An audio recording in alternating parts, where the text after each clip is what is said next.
नमस्कार, नई परख के राष्ट्रीय मुद्दा कार्यक्रम में आपका स्वागत है और आज के इस कार्यक्रम में हम मुख्य रूप से जो कर्नाटक में विधानसभा के चुनाव होने जा रहे हैं, अ, उनके समीकरणों पर या वहाँ की जो स्थिति है, वहाँ की जो राजनीति है, उसके बारे में बातचीत करेंगे। हम यह समझने का प्रयास करेंगे कि कर्नाटक के चुनाव के जो नतीजे हैं, क्या वे हमारे देश की राष्ट्रीय राजनीति को प्रभावित कर सकते हैं?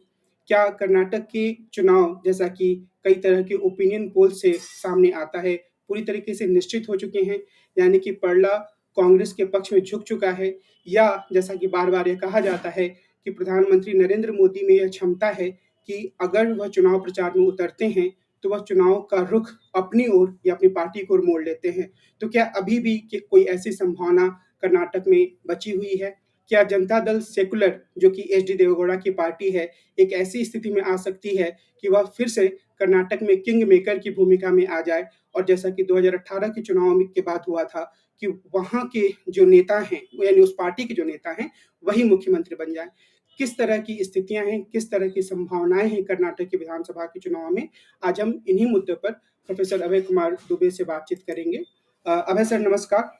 नमस्कार। मैं पहला सवाल कर्नाटक के संदर्भ में यही पूछना चाहूँगा जैसा कि मैंने शुरुआत में कहा कि क्या जो कर्नाटक का विधानसभा चुनाव हो रहा है, उसमें प्रधानमंत्री नरेंद्र मोदी की जो प्रचार की जो शैली है, उनका जो प्रवेश हुआ है पिछले कुछ दिनों से, वो कई तरह के रोड शो कर रहे हैं और रैलियाँ कर रहे हैं, नए तरह के मुद्दों को नए तरीके से सामने ला रहे हैं। तो क्या कर्नाटक का चुनाव उनकी उपस्थिति से, उनके प्रचार की शैली से प्रभावित हो सकता है? क्या प्रभाव पड़ेगा? इस बारे में आपका क्या विचार है?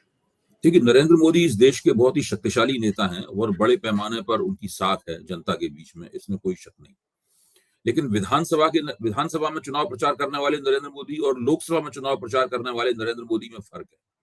अगर लोकसभा में उनका असर 80% होता है, तो विधानसभा चुनाव में उनका असर 40% होता है। इसमें भी ये देखना पड़ता है कि किस तरह के राज्य में वो चुनाव प्रचार कर रहे हैं। अगर वो उत्तर प्रदेश में, गुजरात में इस प्रकार या उत्तराखंड में, यानी जो भाजपा के बहुत ही अनुकूल प्रांत हैं, उनमें जब चुनाव प्रचार करते हैं, तो वो भारतीय जनता पार्टी की जो चुनावी किस्मत है उसको और बेहतर कर देते हैं।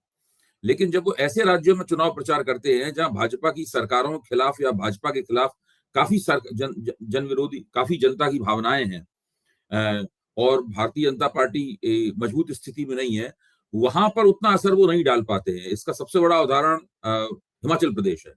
हिमाचल प्रदेश में भी उन्होंने उतना ही जम के चुनाव प्रचार किया था जैसा कि वो हर जगह करते हैं। यहाँ तक कि उन्होंने खुद फोन कर करके हिमाचल प्रदेश में जो भाजपा के बागी उम्मीदवार थे उनको बैठाने की कोशिश की और सब अपने आप को पूरी तरीके से दांव पे लगाया था, लेकिन वहां पे भारतीय जनता पार्टी चुनाव हार गई। उत्तर प्रदेश में जब उन्होंने यही काम किया था तो उन्हें असाधारण सफलता प्राप्त हुई थी। गुजरात में जब उन्होंने यही काम किया था तो उन्हें असाधारण सफलता प्राप्त हुई थी। अब आप कर्नाटक को देखिए। कर्नाटक में 2013 में जब नरेंद्र मोदी प्रधानमंत्री पद के उम्मीदवार थे, तो उन्होंने कर्नाटक में चुनाव प्रचार किया था, लेकिन भारतीय जनता पार्टी अपना चुनाव वहां पर हार गई थी। दूसरी बात ये है कि कर्नाटक की जो भाजपा की इकाई है, वो भाजपा आला कमान का आदेश उस तरीके से नहीं मानती है, जिस तरीके से गुजरात की या उत्तर प्रदेश की इकाई मानती है। कर्नाटक की इकाई काफ़ी आला कमान से अलग किस्म का अस्तित्व रखती है। वो असल में लिंगायतों के प्रभुत्व वाली इकाई है। भाजपा का मुख्य आधार कर्नाटक में लिंगायत समुदाय है, जो करीबन 16-17% है कर्नाटक की आबादी का। एक मजबूत और प्रभावशाली समुदाय है और भारतीय जनता पार्टी उसके दम पर कर्नाटक में अपने कदम जमाए हुए है। लेकिन जो लिंगायतों के नेता हैं वाईएस येदियुरप्पा, वो भाजपा आलाकमान के इशारों पे नाचने वाले व्यक्ति नहीं है। जिस तरह गुजरात में उन्होंने किया था, मुख्यमंत्री बदल दिया, पूरा पूरा मंत्रिमंडल ही बदल दिया, ऐसा वो कर्नाटक में नहीं कर सकते। वहां बहुत मुश्किल होती है। जब येदियुरप्पा ने इनके खिलाफ विद्रोह कर दिया था, तो फिर भाजपा बहुत मुंह के बल गिरी थी, इसलिए येदियुरप्पा को फिर मजबूरी में उन्हें वापस लेना पड़ा।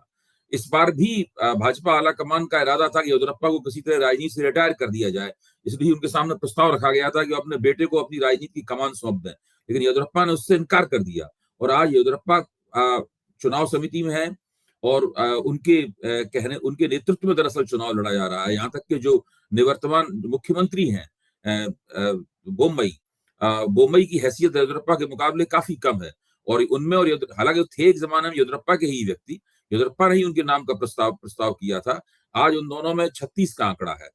तो भारतीय जनता पार्टी के लिए कर्नाटक में सब कुछ सही नहीं है और ऐसी स्थिति में जबकि सरकार के खिलाफ काफी जनता का रोष है, ऐसी स्थिति में नरेंद्र मोदी कितना असर डाल पाएंगे, एंटी इनकम्बेंसी को कितना मंद कर पाएंगे या पूरी तरीके से पलट पाएंगे, ये कहना बहुत मुश्किल है।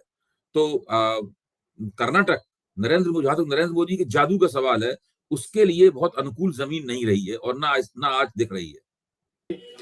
एक और चीज़ जो पिछले कुछ दिनों में हुई है, वह यह कि कांग्रेस अध्यक्ष ने अपने एक भाषण के दौरान यह कहा, नरेंद्र मोदी की तुलना उन्होंने विषैले साँप से कर दी और उसके बाद भारतीय जनता पार्टी ने इसे हाथों-हाथ इस पूरे घटना को लिया और उन्होंने यह दिखाया कि यह प्रधानमंत्री का अपमान है।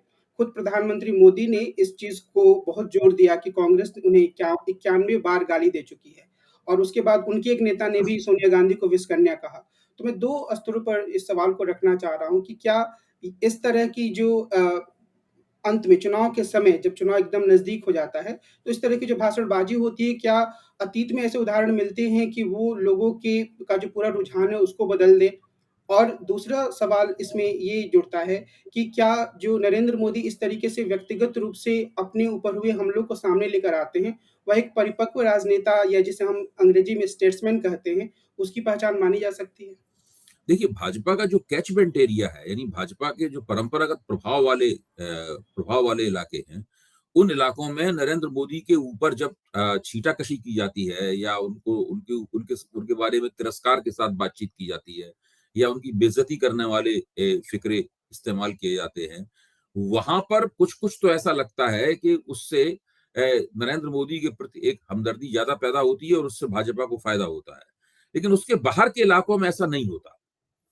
हालांकि मोदी की तरफ से, मोदी के रणनीतिकारों की तरफ से और भाजपा समर्थक मीडिया की तरफ से बात को इसी तरीके से पेश किया जाता है कि अरे अरे देखो, नरेंद्र मोदी को गाली दे दी या पूरा का पूरा चुनाव पलट जाएगा और क्या बेवकूफी की, नरेंद्र मोदी के खिलाफ नहीं बोलना चाहिए था।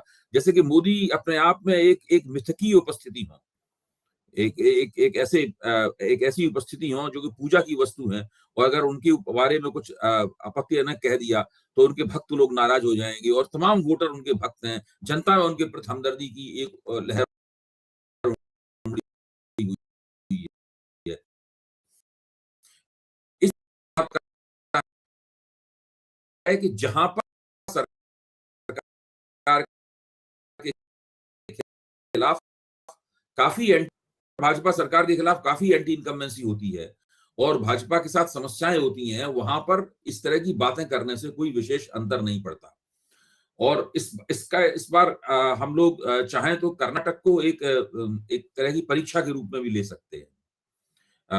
कि अगर मोदी को सांप कह देने से या उनको जहरीला कह देने से या मोदी के खिलाफ और दूसरी कुछ आपत्तिजनक भाषा का इस्तेमाल करने से वोटर सरकार के खिलाफ सोचने वाले वोटर सरकार के पक्ष में सोचना शुरू कर सकते हैं, तो कर्नाटक में ये बात साबित हो जाएगी। लेकिन अगर कर्नाटक में भाजपा को ये सब करने से फायदा नहीं होता है कि मोदी को 90 बार गाली दी गई या 91 बार गाली दी गई, जो खुद मोदी ने अपने भाषणों में कहा है, तो उससे ये बात साबित हो जाएगी कि ऐसा करने से केवल कुछ इलाकों में ही भाजपा के लिए सकारात्मक परिणाम निकलता है। जिस तरह प्रचार किया जाता है वो एक तरह से मोदी की छवि निर्माण करने की कोशिश के अलावा और कुछ नहीं। पहले एक बार ये कहा जाता है कि 2007 के गुजरात के चुनाव में जब सोनिया गांधी ने मौत का सौदागर शब्द का इस्तेमाल किया था नरेंद्र मोदी के लिए, तो उसने चुनाव की हवा पलट दी। तो क्या ऐसे और उदाहरण देखिए, ये अतीत में बात किसी मैं और फिर नेता कहता के हूँ लिए भी दिखते हैं कि क्या? जब उन्होंने सोनिया गांधी अगर मौत का सौदागर शब्द का इस्तेमाल नहीं करती तो क्या कांग्रेस जीत जाती वहां पे चुनाव?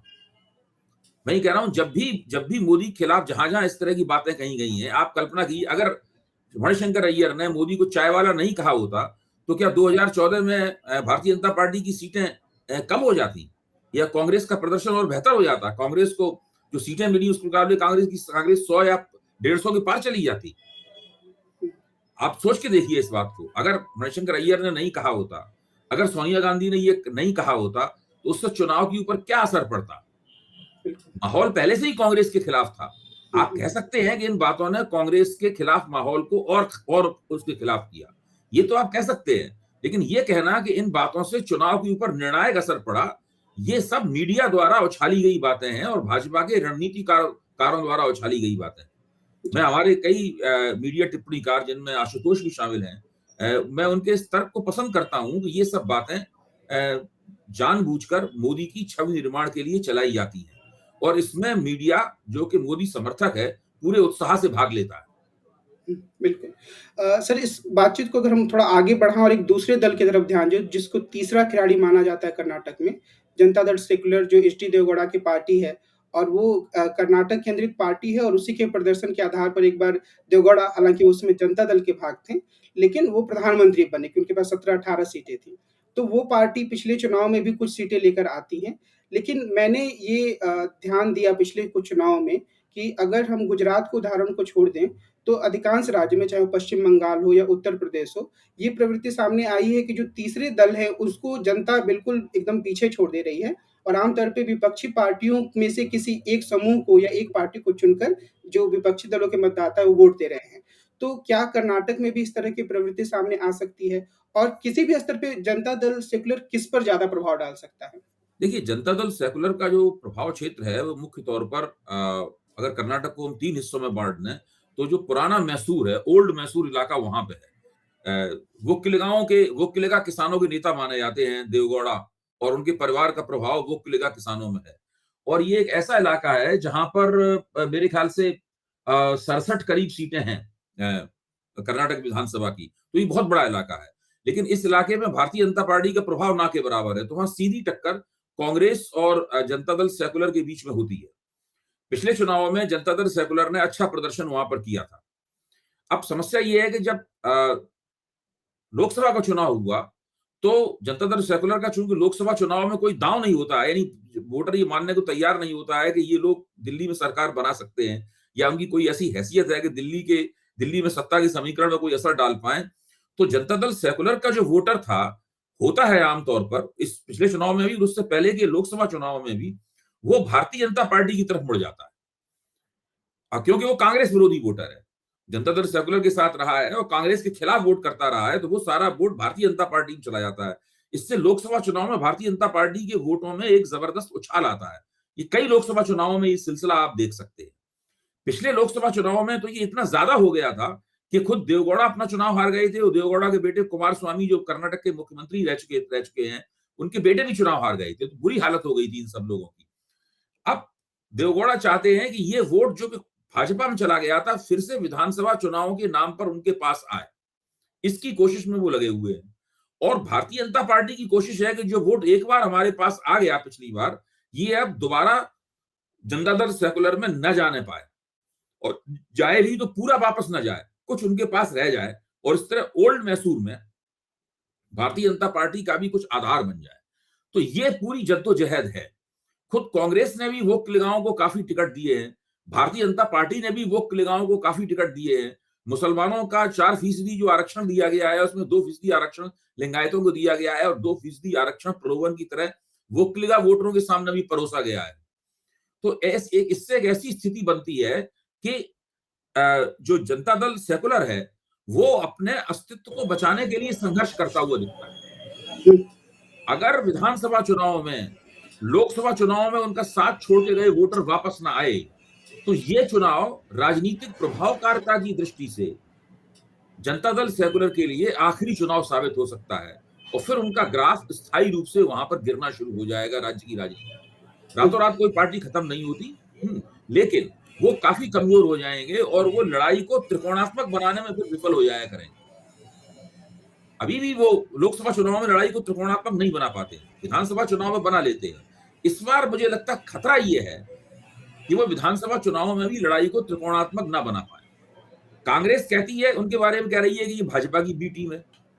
भाजपा ये कह रही है कि इनका कांग्रेस के साथ खुफिया समझौता है। इस बार दरअसल दोनों के साथ उनका कोई समझौता नहीं है, क्योंकि लोकसभा चुनाव में उनका वोट प्रतिशत काफी नीचे गिर गया था, और अब उनके पास वो जो उनका आधार है, जहां से वो खड़े होकर विधानसभा चुनाव लड़ते हैं, वो आधार काफी कमजोर हो गया है। इसलिए देखना ये है कि इस बार वो क्या करते हैं। कांग्रेस की भी निगाह उनके वोटरों पर जमी हुई है, और भाजपा की निगाह भी उनके वोटरों पर जमी हुई है। तो देवेगौड़ा के लिए बड़ा संकट का समय है। ये एक बहुत ही घिसी पिटी विश्लेषण की पद्धति रह गई है कि देवेगौड़ा किंग मेकर होंगे। जनता दल एस के पास अगर सीटें आ गई तो ये इस तरह की समीक्षाएं की जा रही हैं कि अगर जनता दल एस की सीटें 25 से कम रही तो कांग्रेस को फायदा होगा, जनता दल एस की सीटें अगर 25 से ज्यादा बढ़ी तो कांग्रेस को नुकसान होगा और त्रिशंकु विधानसभा आ जाएगी। ये भी कहा जा रहा है कि कांग्रेस भाजपा त्रिशंकु विधानसभा चाहती है। तो ये इस प्रकार की बातें जरूर कही जा रही हैं, लेकिन मैं मानता हूं कि इस बार के चुनाव में जनता दल सेकुलर खासी मुश्किलों में है। जी। उसकी वो पहले जैसी स्थिति नहीं रह गई है और अगर इस बाधा को उसने पार नहीं कर पाया तो वो कर्नाटक में उसकी जो कमजोरी है वो थोड़ी सी स्थायी किस्म की हो जाएगी। और उसके कमज़ोर होने का ज़्यादा फ़ायदा भाजपा को होगा या कांग्रेस को? कांग्रेस को होगा उसको कमजोर होने का फायदा, क्योंकि अगर वो कमजोर होगी तो ओल्ड मैसूर के इलाके में कांग्रेस दबा के चुनाव जीतेगी। देखिए कर्नाटक को 3 हिस्सों में बांट के आप देखिए, एक हिस्सा है ओल्ड मैसूर का, एक हिस्सा है बॉम्बे कर्नाटक का और एक हिस्सा है हैदराबाद कर्नाटक का। इन तीनों हिस्सों को मिला लीजिए तो 70% से ज्यादा सीटें इन्हीं तीनों हिस्सों में आ जाती हैं। तो ओल्ड मैसूर का इलाका सबसे बड़ा है। बॉम्बे कर्नाटक में भाजपा का प्रभाव है और हैदराबाद कर्नाटक में कांग्रेस का ज्यादा प्रभाव है। हालांकि सभी का प्रभाव सभी जगह मिला जुला है, लेकिन देवगौड़ा का प्रभाव ज्यादातर ओल्ड मैसूर के इलाके में है। तो उस इलाके में ही सारा युद्ध लड़ा जाना है कर्नाटक का।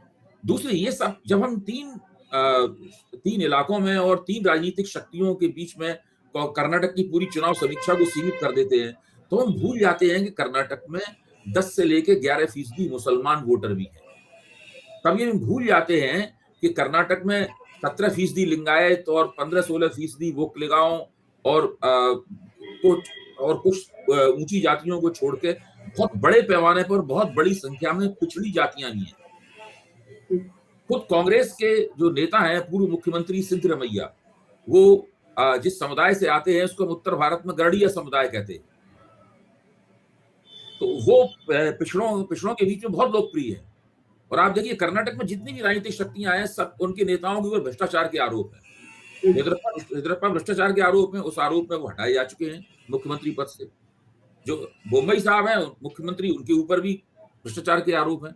यहाँ तक कि कांग्रेस के डी.के. शिव कुमार के ऊपर भ्रष्टाचार के आरोप हैं, जो उनके दूसरे नंबर के नेता हैं। वो बहुत बड़े चुनाव प्रबंधक कहे जाते हैं, बहुत अमीर आदमी है। देवगौड़ा परिवार के ऊपर भ्रष्टाचार के आरोप है। सिद्धरमैया अकेले ऐसे व्यक्ति हैं जो 5 साल मुख्यमंत्री रहने के बावजूद भ्रष्टाचार के आरोप से बिल्कुल अछूते हैं। उनके ऊपर भ्रष्टाचार का कोई आरोप नहीं है और उनकी रणनीति हमेशा ये होती है कि वो पिछड़ी जातियों को, मुसलमानों को और दलितों को आपस में जोड़ें। दलितों के लिहाज से भी कर्नाटक एक खास तरह का प्रांत है। यानी दलितों का एक हिस्सा को लेफ्ट दलित माना जाता है और एक हिस्सा को राइट दलित माना जाता है। उसमें लेफ्ट दलित जो है वो ऐसे दलित हैं जो कि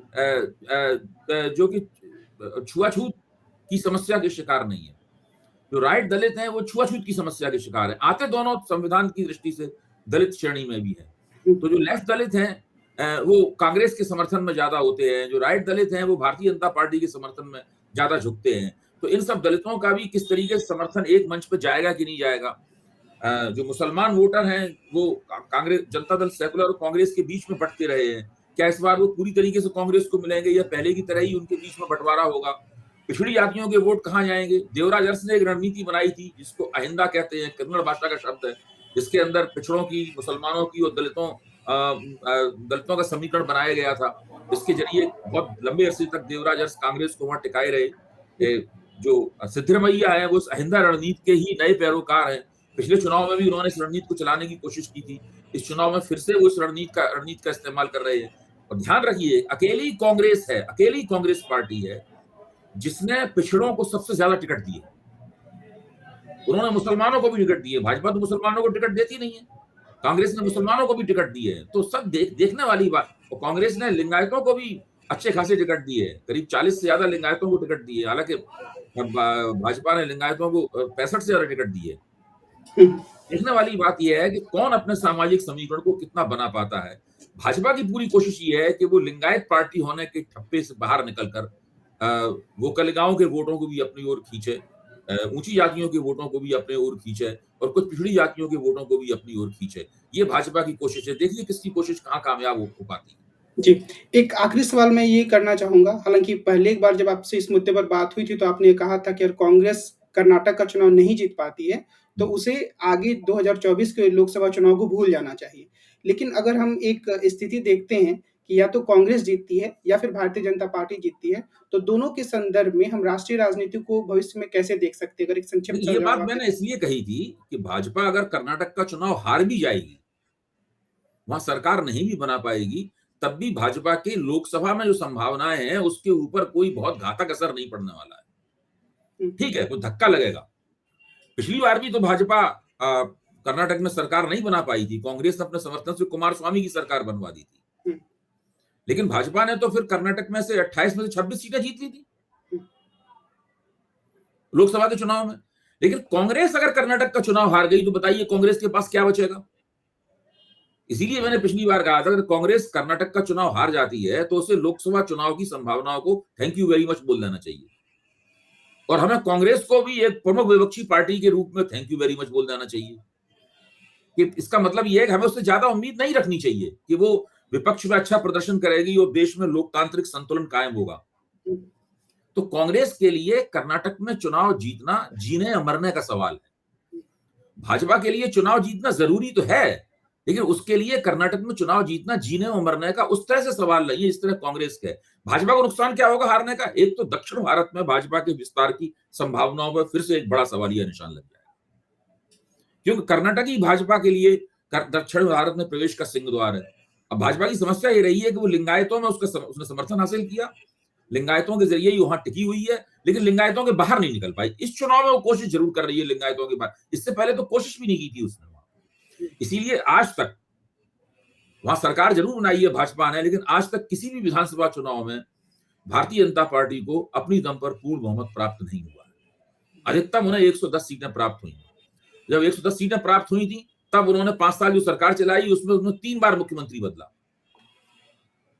तो उससे ये लगता है कि कर्नाटक भाजपा के लिए, भाजपा का एक प्रभाव क्षेत्र तो है दक्षिण भारत में, लेकिन बहुत ज्यादा जरखेज जमीन नहीं रही है। हुँ, खुद नरेंद्र मोदी के लिए भी कर्नाटक एक मुश्किल राज्य रहा है। भाजपा आला कमान के लिए भी कर्नाटक एक मुश्किल राज्य है। हुँ।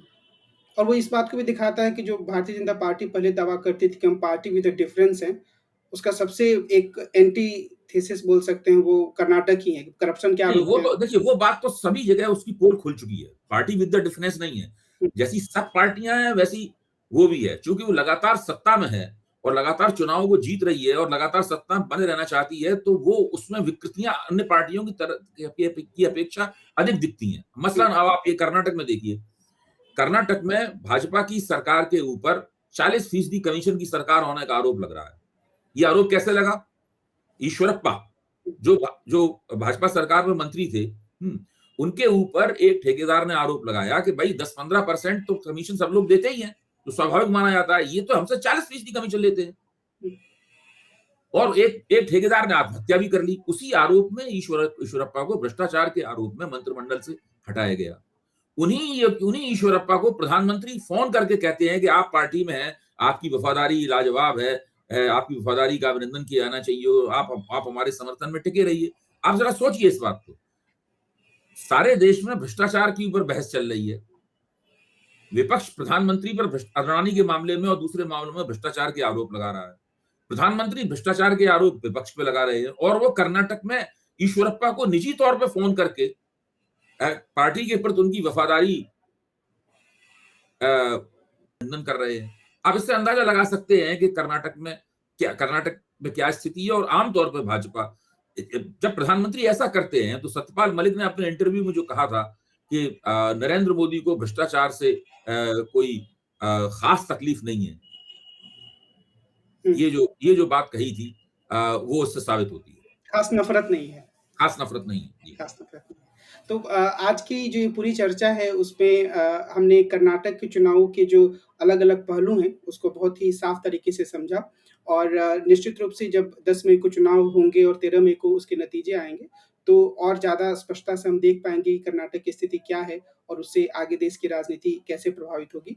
लेकिन निश्चित रूप से जिस तरीके से अभय सर आपने सारे दलों की स्थिति और सारे पहलू को सामने रखा, मुझे ये उम्मीद है कि हमारे दर्शकों के लिए वो काफ़ी उपयोगी साबित होगा। अगले अंक में हम मिलेंगे और एक अन्य मुद्दे पर चर्चा करेंगे। तो अभय सर आपको बहुत-बहुत धन्यवाद। नमस्कार।